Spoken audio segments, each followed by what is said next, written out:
برادران ملت اسلامی، السلام علیکم ورحمۃ اللہ وبرکاتہ۔ الحمد للہ الحنان المنان الذي خلق الانسان وعلمه البيان، والصلاة والسلام على رسوله سید الانس والجان وعلى آلہ واصحابہ ذوی الخیر والاحسان، اما بعد، فاعوذ باللہ من الشیطان الرجیم، بسم اللہ الرحمن الرحیم۔ وَأَمَّا بِنِعْمَةِ رَبِّكَ فَحَدِّثْ، صدق اللہ مولانا العظیم۔ بارگاہ رسالت معاذ صلی اللہ علیہ وسلم میں درود پاک کا ہدیہ پیش کریں۔ اللہم صلی علی سیدنا و مولانا محمد معدن الجود والکرم وآلہ واصحابہ الکرام وابنہ الکریم وبارک وسلم صلاة دائمة سرمدا ابدا۔ قرآن عظیم میں اللہ رب العزت ارشاد فرماتا ہے، وَقَلِيلٌ مِّنْ عِبَادِيَ الشَّكُورُ، میرے بندوں میں شکر کرنے والے بہت کم ہیں۔ اور یہ بات صحیح ہے کہ بندے پر بے شمار نعمتیں اللہ تعالیٰ عطا کیا ہے، بے شمار ہیں۔ وَإِن تَعُدُّوا نِعْمَتَ اللَّهِ لَا تُحْصُوهَا، اگر تم اللہ کی نعمتوں کو گننا چاہو گے تو شمار نہیں کر سکو گے۔ شیخ سعدی رحمۃ اللہ تعالیٰ علیہ فرماتے ہیں کہ تمہارا ایک سانس لینا بھی نعمت ہے، سانس کا باہر نکالنا بھی نعمت ہے، اور اگر صرف سانسوں کی نعمتوں کا شکر ادا کرنے پر بندہ بیٹھ جائے تو پوری عمر اس کی تمام ہو جائے۔ باقی نعمتوں کا کیا ہے؟ بے شمار نعمتوں سے نوازا ہے اللہ تعالیٰ نے، لیکن انسان کی فطرت میں یہ بھی ہے کہ کبھی ایک چیز کی کمی محسوس ہوتی ہے تو وہ واویلا مچاتا ہے، بہت شور کرتا ہے کہ مجھے یہ تکلیف ہوئی، وہ تکلیف ہوئی۔ اس کے صحت کے زمانے کو وہ یاد نہیں کرتا، مصیبت کے زمانے کو بہت جلدی یاد کرتا ہے۔ اسی لیے شکر گزار بندے بہت کم ہیں۔ عادت یہ ڈال لیں، جب مصیبت آئے، کوئی تکلیف آئے، تو ہمارے اندر یہ احساس پیدا ہو جائے کہ میرے گناہ اس سے بھی بڑی مصیبت کے لائق تھے، اللہ نے کم مصیبت عطا کی۔ جب کوئی بیمار ہو جائے، جب کبھی کسی آفت میں مبتلا ہو جائے تو یقیناً درد تو ہوتا ہے، آدمی سہن نہیں کر پاتا، لیکن احساس دل میں یہ پیدا کرے، اگر وہ انصاف کرنے پر آئے رب تبارک و تعالی میرے ہر گناہ کے بدلے بڑی بڑی سزائیں دے سکتا ہے، میں چھوٹی سی سزا میں ملوث ہوں، اللہ کریم، اس کا شکر ہے۔ اسی طرح سے میرے عزیزو، ایک بات میں آپ کو بتاتا ہوں، خاص طور پر ہمارے قید کے زمانے میں بہت سارے ایسے قیدی جیل کے اندر جانے کے بعد ان کے حالات ایسے ہو جاتے ہیں، وہ نا امید اور مایوس ہو کر کفریہ جملے بکنے لگ جاتے ہیں۔ ان کے حالات ایسے ہو جاتے ہیں، کوئی خدا نہیں، اگر ہوتا تو ہماری سنتا۔ بہت کچھ عبادتیں بھی کرتے ہیں، نہیں جب قبول ہوتی ہے تو مایوس ہو جاتے ہیں۔ تو یہ تو اندر کے حالات ہیں، باہر بھی کسی کے ساتھ ایسا ہو سکتا ہے۔ میں تو 10 سال سے دعا کر رہا ہوں، اولاد ہی نہیں ہوئی، کوئی یہ کہتا ہے۔ شادی ہو گئی، 10 سال ہو گئے، بچے نہیں ہو رہے ہیں۔ کوئی یہ کہتا ہے کہ میری بیٹی کا رشتہ ہی نہیں ہو رہا، ہر وظیفہ کر لیا، ہر دعا کر لیا، پھر یہاں سے نا امیدی، ناشکری۔ یہ جملے انسان کو کہاں تک پہنچا دیتے ہیں۔ ایک بات میں آپ کو بتاؤں، مولا علی کرم اللہ وجہہ الکریم کی یہ حکمت بھری بات ہے، ارشاد فرماتے ہیں جب کبھی مصیبت آئے اللہ کی طرف سے تو یہ امتحان ہے یا سزا ہے، کیسے پتا چلے؟ ظاہر سی بات ہے، ہر کوئی یہ کہتا ہے یہ تو اللہ کی طرف سے امتحان ہے، آزمائش۔ ہم بھی اندر تھے تو یہ بار بار احساس دلایا جاتا تھا، اور بعض لوگ یہ کہتے تھے کہ اللہ کی طرف سے آزمائش ہے، امتحان ہے، اس کو گزار لیجیے۔ بعض مرتبہ امتحان ہے اور بعض موقعوں پر سزا ہے، اور سزا کب ہے اور امتحان کب ہے یہ کیسے پتا چلے؟ بہت بڑا فارمولہ ہے۔ مولا علی کرم اللہ وجہ الکریم فرماتے ہیں جب کبھی تم پر کوئی مصیبت آئے تو یہ دیکھ لینا ان مصیبتوں کے دن میں تم اگر اللہ سے زیادہ قریب ہو گئے ہو، دعا زیادہ کرنے لگ گئے ہو، وظیفے زیادہ کرنے لگ گئے ہو، تو اس کا مطلب ہے کہ اللہ تعالیٰ تم کو امتحان میں رکھا ہے۔ اور اگر مصیبتوں کے آنے کے بعد بندہ دور ہو جاتا ہے اللہ سے، پھر وہ بفر جاتا ہے، گناہ زیادہ کرنے لگتا ہے، تو سمجھ لو یہ سزا میں ملوث ہے۔ اب سب کی زندگی میں یہ مصیبتیں جب آتی ہیں تو خود اپنے آپ کو ریئلائز کرے، احساس کر کے دیکھے کہ مصیبت آئی ہے تو میرے ہاتھ میں تسبیح آ گئی یا پھر گالی گلوچ، مصیبت یا آفت آئی ہے میرے گھر پر تو میں عبادت اور نماز کی طرف زیادہ جا رہا ہوں یا پھر عیش و عشرت کی طرف زیادہ جا رہا ہوں، تو تمہیں خود پتا چل جائے گا کہ تم اللہ کی طرف سے امتحان میں ہو یا پھر سزا میں ہو۔ میرے عزیزو، بہت مقامات ایسے ہیں جہاں پر بظاہر مصیبت کی حکمت ہمیں نہیں معلوم ہوتی کہ کیوں آئی یہ مصیبت، کیوں دی گئی ہے ہمیں ایسی تکلیف۔ اسی کا نام تقدیر ہے کہ اللہ تعالیٰ کے لکھے ہوئے پر راضی رہنا یہ مومن کی شان ہے۔ مومن کو ہمہ وقت اللہ تبارک و تعالیٰ کی طرف سے لکھی ہوئی اس تقدیر پر راضی رہنا ہے۔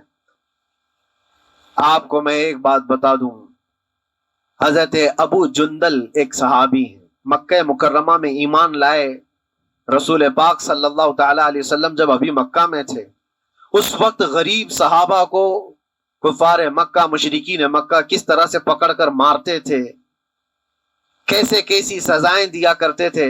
اسی اسنا میں اللہ کے نبی صلی اللہ علیہ وسلم ہجرت کر کے مدینہ تشریف لے گئے، لیکن جو ابو جندل تھے یہ قید میں تھے، قید میں تھے، ان کا باپ خود ان کو قید میں رکھا ہوا تھا، اور ایسی قید کہ زنجیریں بندھی ہوئی رہتی تھی، مسلسل کئی سال گزر گئے۔ حضور پاک صلی اللہ تعالی علیہ وسلم کی ہجرت کے 6 سال گزر جانے کے بعد 7واں سال تھا جب آپ کو بتاؤں حدیبیہ کا وہ منظر پیش آیا جس کو صلح حدیبیہ کہا جاتا ہے۔ تقریباً 1400 صحابہ کے ساتھ رسول کریم صلی اللہ تعالی علیہ وسلم عمرہ کرنے کے لیے آئے، لیکن اس وقت مکہ کے کفار و مشرکین مکہ سے تقریباً 35 کلومیٹر باہر دور آپ کا راستہ روک لیا، کہا ہم آپ کو عمرہ کرنے نہیں دیں گے، آپ کے اصحاب کو، آپ کے صحابہ کو ہم مکہ میں انٹر ہونے نہیں دیں گے۔ جنگ جیسی نوبت آ گئی تھی، لیکن حضور پاک صلی اللہ تعالی علیہ وسلم اور صحابہ احرام پہن کر کے عمرہ کرنے کے لیے آئے، تو پھر درمیانی راستہ یہ اختیار کیا گیا۔ حضور پاک صلی اللہ علیہ وسلم نے فرمایا کہ ہم صلح کر لیتے ہیں، کچھ ایگریمنٹ ہو جائے ہمارے اور تمہارے درمیان، جنگ نہیں کریں گے، آج سے جنگ بندی ہو جائے۔ تو کفار مکہ اس بات پر راضی ہوئے، اور اس کے بعد صلح، جس کو کہتے ہیں صلح حدیبیہ، یہ بہت مشہور ہے۔ صلح حدیبیہ ہوئی، اس میں سارے پوائنٹس جو لکھے گئے تھے ایگریمنٹ کے اندر وہ سب مکہ والوں کی حمایت میں زیادہ تھے، دبا کر کے انہوں نے صلح کی تھی اس طرح سے ان کے الزام کے مطابق، یعنی اگر کوئی مکہ سے بھاگ کر مدینے جائے تو انہوں نے ایگریمنٹ میں لکھایا تھا کہ آپ کو وہ شخص ہمیں واپس کرنا پڑے گا، اور اگر مدینے سے کوئی بھاگ کر ہمارے پاس آئے تو ہم اس کو اپنے پاس رکھیں گے، ہم باہر واپس نہیں بھیجیں گے۔ تمہارا کوئی آدمی ہمارے پاس آ گیا بھاگ کر کے، یا ہمارا ہی وہاں رہنے والا کوئی آدمی آ گیا آپ کی امان سے نکل کر کے، تو ہم اس کو اپنے پاس رکھیں گے۔ ایسی بہت ساری شرطیں تھی، میں کیوں کہہ رہا ہوں یہ بات سن لیجیے۔ یہ صلح حدیبیہ ہو گئی، ایگریمنٹ ابھی لکھا جانا تھا، وہ ابو جندل صحابی جو کئی سالوں سے مکہ میں قید میں تھے، زنجیریں توڑ کر کے وہ باہر نکل آئے، اور جب ان کو یہ خبر ملی کہ مکہ سے 35 کلومیٹر دور اللہ کے نبی صلی اللہ تعالی علیہ وسلم اپنے صحابہ کے ساتھ پڑاؤ ڈالے ہوئے ہیں اور تشریف لانے والے ہیں، کسی طرح بچ بچاتے ہوئے وہ وہاں پہنچ گئے حدیبیہ کے مقام پر۔ جیسے ہی وہ پہنچے صحابہ میں ایک شور ہو گیا، صحابہ جانتے تھے کہ کتنے سالوں سے ابو جندل قید میں ہے، طرح طرح کی اذیتیں اٹھاتا ہے، بہت مصیبتیں اٹھائی ہیں ابو جندل۔ دیکھا ان کے جسم پر پورے زخموں کے نشان تھے، ہاتھوں اور پیروں میں زنجیریں لٹکی ہوئی تھیں۔ وہ اسی حالت میں صحابہ کے پاس آ گئے، صحابہ سب نے سینے سے سینہ لگایا، استقبال کیا، ابو جندل تم آ گئے ہمارے پاس، آ گئے۔ اب بات سنو، بڑی حیرت کی ہے، ایگریمنٹ لکھا جا رہا تھا اور ابو جندل مکہ سے فرار ہو کر کے آئے تھے۔ ابو جندل کا جو باپ ہے اور دوسرے جو رئیس مکہ کے تھے، قریش کے سردار، سبوں نے ہاتھ روک لیا اور کہا ہمارا ایک آدمی بھاگ کر آپ کے پاس آیا ہے، ایگریمنٹ کے مطابق اس کو آپ ہمیں واپس کرنا ہوگا، واپس لوٹانا ہوگا۔ مکہ میں رہنے والا شخص آپ کے پاس آیا ہے، وہ ہمارا قیدی ہے۔ حضور پاک صلی اللہ تعالی علیہ وسلم نے فرمایا ابھی تو لکھا نہیں گیا، اس سے پہلے وہ آیا ہے، چھوڑ دو اس کو، اس کے بعد جو بھی ہوگا اس پر عمل کریں گے۔ مکہ والوں نے کہا نہیں، ہم نہیں مانتے اس چیز کو۔ حضور پاک صلی اللہ تعالی علیہ وسلم نے یہاں تک فرمایا اس ایک شخص کو میری ضمانت میں دے دو، باقی تمہاری ساری شرطیں منظور کر لی جائیں گی۔ وہ رحمت للعالمین نبی اکرم صلی اللہ تعالی علیہ وسلم اپنے غلاموں پر رحم کیسے نہ کریں؟ جب ان حالات میں دیکھا ابو جندل کو تو صحابہ بھی حضور کے پاس آئے اور کہا یا رسول اللہ صلی اللہ علیہ وسلم صلح کیوں کر رہے ہیں؟ ان کے ساتھ جنگ کریں گے ہم ان کو، ہم نے بدر میں، احد میں، خندق میں ان کے ساتھ جو مقابلے کی ہمیں تجربہ ہے، ہم ان کے پرخچے اڑا دیں گے، آپ اجازت دیں ہم جنگ کریں گے۔ اللہ کے نبی فرماتے ہیں میں جو دیکھ رہا ہوں وہ تم نہیں دیکھ رہے ہو، اللہ کا حکم نہیں ہے جنگ کرنے کا، صلح ہے۔ صلح ہو گئی، لکھا جا رہا تھا، اور یہ ابو جندل آئے۔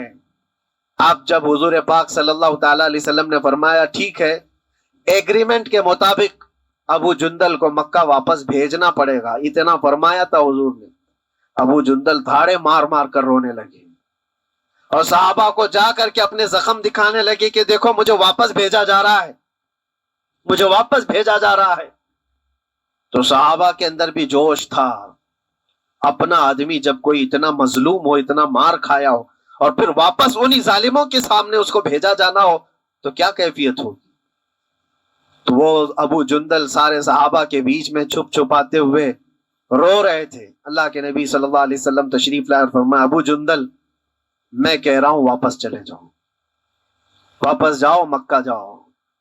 تو انہوں نے کہا یا رسول اللہ صلی اللہ علیہ وسلم ان زخموں کے ساتھ واپس جاؤں؟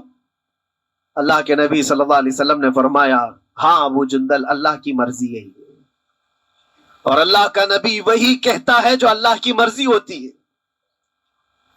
یہ میں کہہ رہا ہوں بظاہر تکلیفوں کی حکمت ہمیں معلوم نہیں ہوتی، لیکن ہمیں عمل کرنا چاہیے۔ نبی پاک صلی اللہ تعالی علیہ وسلم کا جب حکم ہوا، ابو جندل انہی زنجیروں کے ساتھ ان کے باپ کے حوالے کر دیے گئے، وہ گھسیٹتے ہوئے لے جا رہا تھا، گھسیٹتے ہوئے واپس انہی قیدیوں کی طرح لے جا رہا تھا۔ سب کی آنکھوں میں آنسو تھے، لیکن حکمت الہی کیا ہے یہ کون جانتا ہے۔ بظاہر اللہ تبارک و تعالیٰ کی طرف سے یہ دی ہوئی آزمائشیں، یہ تکلیفیں، اس کی حکمت وہ بہتر جانتا ہے۔ جب ابو جندل کو واپس کیا گیا، ایک سوال اٹھتا ہے میرے عزیزو، یہ میں قید کی حالت میں رہ کر کے ایک شخص نے مجھ سے سوال کیا تھا، آپ تو اللہ کے نبی صلی اللہ تعالی علیہ وسلم کی ناموس کی بات کرتے ہو، حضور کی محبت کی بات کرتے ہو، ان کے عشق کی بات کرتے ہو، اور یہ بھی کہتے ہو کہ نبی پاک صلی اللہ تعالی علیہ وسلم دستگیری کرتے ہیں، اپنے غلاموں کی مدد کرتے ہیں، تو اتنے دنوں سے کیا آپ نے حضور کو نہیں پکارا؟ کیا رسول پاک صلی اللہ تعالی علیہ وسلم سے محبت اور عشق کی بات کے بعد آپ نے بھیک نہیں مانگی؟ اس وقت یہ واقعہ یاد آیا، میں تو ابو جندل کے پاؤں کے ناخن کی مٹی کے برابر بھی نہیں۔ وہ صحابی رسول تقریباً ان کے متعلق کہا گیا ہے 6 سے 8 سال تک وہ ان کی قید میں رہے، تو کیا رسول پاک صلی اللہ علیہ وسلم کو خبر نہیں تھی؟ خبر تھی، لیکن ہوتا ایسا ہے کہ جو جتنی محبت کرتا ہے اتنے ہی امتحانوں سے گزارا بھی جاتا ہے، اس کو امتحان دینے پڑتے ہیں۔ اسی لیے بار بار میں یہ بات کہتا ہوں، حضور پاک صلی اللہ تعالی علیہ وسلم کی ناموس کی بات کرنا، عظمت رسالت کی بات کرنا، یہ حلوے پراٹھے کھانے کا نام نہیں ہے، یہ شہادت گہے الفت میں ہے قدم رکھنا۔ لوگ آسان سمجھتے ہیں مسلمان ہونا، حضور پاک صلی اللہ تعالی علیہ وسلم کی شریعت طاہرہ کو بچانے کے لیے ہی تو، حضور کی ناموس کی حفاظت کے لیے ہی تو مولا امام حسین نے اپنی گردن دے دی، اپنے بچوں کی قربانی دے دی، اپنا عیش آرام سب تیاگ دیا۔ یہ ساری قربانیوں کے بعد ہی اس امتحان سے بندہ نکلتا ہے۔ وہ امام احمد بن حنبل جن کے سینے میں 5 لاکھ حدیثیں محفوظ تھیں، رسول پاک صلی اللہ علیہ وسلم کی 5 لاکھ حدیثوں کے حافظ، لیکن بغداد کے ظالم حکمرانوں نے ان کو ننگی پیٹھ پر کوڑے مارے ہیں، پہلی مرتبہ 100 کوڑے، دوسری مرتبہ پھر 100 کوڑے، تیسری مرتبہ پھر 100 کوڑے، اتنے میں تو آدمی مر جاتا ہے۔ امام احمد بن حنبل کی پیٹھ جھک گئی تھی۔ میرے عزیزو، یہی ہے جس کو ہم کہہ رہے شہادت کہے الفت میں ہے قدم رکھنا. اگر تم سچا ایمان رکھتے ہو تو پھر آزمائش بھی ہوگی. اللہ کریم قرآن میں فرماتا ہے فَلَيَعْلَمَنَّ اللَّهُ الَّذِينَ صَدَقُوا وَلَيَعْلَمَنَّ الْكَاذِبِينَ. اللہ تبارک و تعالیٰ ضرور آزمائے گا سچا کون ہے اور جھوٹا کون ہے. مصیبتیں آئیں گی، آندھیاں آئیں گی، لیکن جمے رہو، ڈٹے رہو. اللہ رب العزت سے کبھی بھی اپنا رشتہ نہ توڑو. اور جو تمہارے اندر ایمان ہے، توکل اور یقین ہے، ذرا برابر بھی فرق آنے نہ پائے. آج نہیں قبول ہوئی کل ہوگی، کل نہیں قبول ہوئی پرسوں ہوگی، کبھی نہ کبھی تو دعا قبول ہوگی. دنیا داروں کے دروازے کھٹکھٹاتے ہیں تو ایک نہ ایک دن دروازہ کھلتا ہے. وہ ارحم الراحمین ہے، وہ ارحم الراحمین ہے، دروازے کھولتا ہے، لیکن وہ بہتر جانتا ہے کس وقت دروازہ کھلنا چاہیے. ہم اپنی مرضی کے مطابق رب کو نہیں چلا سکتے. مولا تعالیٰ جیسا چاہے ہمیں ویسا چلنا چاہیے. ایک بات اور میں بتا دوں سید، یہ تو دوسرے لوگوں کی بات ہے جس میں ہمارے قصور ہیں، ہمارے جرم ہیں، ہمارے گناہ ہیں، جس کی وجہ سے مصیبتیں آئیں گی. لیکن اللہ کے نبی کا کوئی گناہ نہیں ہوتا. جو نبی ہوتے ہیں وہ معصوم ہوتے ہیں. سیدنا یوسف علیہ الصلوۃ والتسلیم اللہ کے نبی، اللہ کے نبی ابراہیم علیہ السلام کے بیٹے اسحاق علیہ السلام، اسحاق علیہ السلام کے بیٹے یعقوب علیہ السلام، یعقوب علیہ السلام کے بیٹے یوسف علیہ السلام، جن کی نسل میں انبیاء کرام جو پورا خاندان نبوت کا ہے، وہ یوسف علیہ السلام کن کن مقامات سے گزارے گئے. پہلے بھائیوں نے کنویں میں پھینک دیا، اور اس کے بعد اس زہریلے کنویں سے وہ نکالے گئے. جنگل میں کوئی نہیں تھا جب ان کے بھائیوں نے کنویں میں پھینکا تھا. اس وقت ایک قافلہ جا رہا تھا، انہوں نے ڈول ڈال کر کے نکال لیا اور پھر لے کر کے گئے. یہاں سے کنویں سے تو نکالے، لیکن آگے کی زندگی کیا ہے؟ مصر کے بازار میں لے جا کر قافلے والوں نے بیچ دیا. یوسف علیہ السلام پھر خریدے گئے. کس کے ہاں؟ عزیز مصر، بادشاہ مصر کے گھر میں. اور وہاں پر زلیخا آپ پر فدا ہوئی. پھر آپ پر الزام بھی لگایا گیا، اور اس الزام کی بنیاد پر آپ کو جیل بھیجا گیا. اللہ کے نبی کے دامن پر پیوند تو ہو سکتا ہے، دھبا نہیں ہوتا. کسی گناہ کا تصور بھی وہ نہیں کرتے، وہ معصوم ہوتے ہیں. لیکن بغیر کسی قصور کے، بغیر کسی جرم کے آپ کو جیل بھیجا گیا. یوسف علیہ الصلوۃ والتسلیم جیل جب گئے وہ نبی ہو کر کے، اور اس کے بعد دن کٹتے رہے. دن کیسے؟ ہفتے، ہفتے کیا مہینے، مہینے کیا سال. یوسف علیہ الصلوۃ والتسلیم کے 7 سال گزر گئے. جب کبھی کسی انوسینٹ کو، بے قصور آدمی کو تکلیف دی جاتی ہے تو اس کو احساس زیادہ ہوتا ہے. اور جرم کی وجہ سے جب کوئی تکلیف میں آتا ہے تو کمپرومائز کر لیتا ہے، میں ایسا غلطی کیا تھا، مجھے یہ جھیلنا پڑ رہا ہے. لیکن جس کا جرم ہی نہیں، نہ کردہ گناہ کی سزا جب دی جاتی ہے، بندہ بہت بکھر جاتا ہے، ٹوٹ جاتا ہے. لیکن وہ اللہ کے نبی تھے، توکل کیسا تھا، یقین کیسا تھا، صبر کے ساتھ نکالے. لیکن ایک بہت پیاری بات ہمیں ملتی ہے میرے عزیزوں، وہاں قیدی اور بھی تھے، اور یوسف علیہ السلام کو اللہ تعالیٰ نے ایک معجزہ عطا کیا تھا. وہ خوابوں کی تعبیر سچی سچی بتاتے تھے. خواب کی تعبیر ہوا کرتی ہے، جو بھی خواب دیکھتا ہے آدمی اس میں اشارہ ہوتا ہے اللہ کی طرف سے. تو 2 قیدیوں نے خواب دیکھا تھا. یہ قرآن پاک کے سورہ یوسف میں پورا موجود ہے، 12ویں پارے میں. 2 قیدیوں نے خواب دیکھا، اپنا اپنا خواب انہوں نے بیان کیا یوسف علیہ السلام کو. ایک قیدی نے دیکھا کہ وہ سر پر روٹیاں رکھ کر کے لے جا رہا ہے اور پرندے نوچ نوچ کر کھا رہے ہیں. دوسرے نے دیکھا کہ وہ انگوروں کو نچوڑ کر کے اس کے رس پی رہا ہے. تو انہوں نے بتایا یوسف علیہ السلام کے پاس ایسا ایسا ہم نے خواب دیکھا ہے، اس کی تعبیر کیا ہو سکتی ہے؟ سیدنا یوسف علیہ السلام فرماتے ہیں میں دونوں کے خواب کی تعبیر بتاؤں گا، لیکن اس میں سے ایک بندہ، اس سے آپ نے کہا تو وعدہ کر کے میرا بھی کام کرے گا، میرا بھی ایک کام ہے تو کرے گا. 7 سال گزر گئے تھے. جو بادشاہ مصر تھا وہ بھی بدل چکا تھا، جس نے قید میں ڈالا تھا وہ ختم ہو گیا، دوسرا آیا، تیسرا آیا، جو بھی آیا، لیکن حکومت بدلی ہوئی تھی. تو خواب کی تعبیر بتانے سے پہلے ایک قیدی سے یوسف علیہ السلام نے کہا کہ میرا کام تو کرے گا. اس نے کہا ہاں، آپ جو کہیں گے میں کروں گا. تو سنو، تعبیر یہ ہے، جس کے سر پر روٹیاں رکھی ہوئی اور کوے کھا رہے تھے یا پرندے کھا رہے تھے، اس کی تعبیر یہ ہے کہ ان قریب تجھ کو موت کی سزا سنائی جائے گی.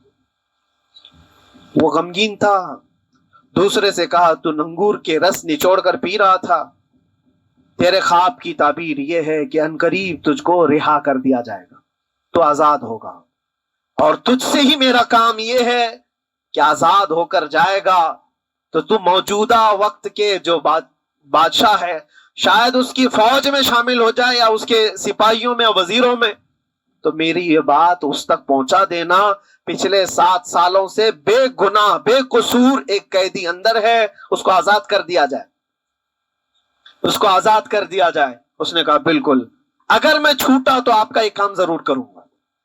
سنیے بات، چند دن نہیں گزرے تھے کہ اس ایک قیدی کو موت کی سزا ہو گئی، اس کو موت کی سزا سنائی گئی اور پھانسی ہو گئی۔ دوسرا یہ جو قیدی جس کو آپ نے رہائی کی خوشخبری دی تھی، اس کی بھی رہائی کی خوشخبری آ گئی، وہ آزاد ہو گیا۔ لیکن قرآن پاک میں ہے، آزاد ہو کر جب جاتا ہے آدمی تو پچھلا بھول جاتا ہے، اکثر ایسا ہی ہوتا ہے۔ کیا جیل کے دوست کون تھے کیا تھے کچھ پتا نہیں، اور آدمی تو یہ سوچتا ہے دوبارہ کبھی ادھر کے دروازے کو بھی نہ دیکھو، آیا اور بھول گیا۔ یوسف علیہ السلام نے جو کام دیا تھا وہ بھول گیا، یہاں تک کہ قرآن میں اللہ فرماتا کئی سال گزر گئے، 1-2 دن نہیں، سالوں گزر گئے، اور وہ بادشاہ کی فوج میں شامل تھا یا بادشاہ کے مصاحبین میں شامل تھا، قریبی لوگوں میں۔ ایک زمانے کے بعد مدت ہوئی، اور اس وقت سوچیے آپ کتنا وقت حضرت یوسف علیہ السلام نے کاٹا ہوگا۔ ایک دن آپ بے اختیار رو پڑے اللہ کی بارگاہ میں۔ یہ میں آپ کو بتا رہا ہوں، کبھی کبھار انسانی فطرت کا تقاضا ہے، اللہ تبارک و تعالیٰ کی بارگاہ میں رو پڑے اور کہا اے رب العالمین، اے ارحم الراحمین، یہ دن کب ختم ہوں گے؟ یہ جس طرح سے مجھے جیل کی سلاخوں کے پیچھے بند کیا گیا ہے، ان مصیبتوں سے کب آزادی ہوگی میرے مولا یا ارحم الراحمین؟ جواب رب تعالیٰ کی طرف سے آیا، یہ ہمارے اور آپ کی بات نہیں ہے، یہ اللہ کے نبی کی بات ہے۔ اب سنو، یوسف علیہ السلام کو جواب آیا، اے یوسف، جب تجھے جیل سے نکلنا ہی تھا، تجھے باہر جانا ہی تھا، تو دنیا کے بادشاہ کے پاس سامنے کیوں ریکویسٹ رکھا، میرے سامنے رکھ دیا ہوتا۔ اللہ اکبر، یہ توکل کا اعلیٰ درجہ ہے۔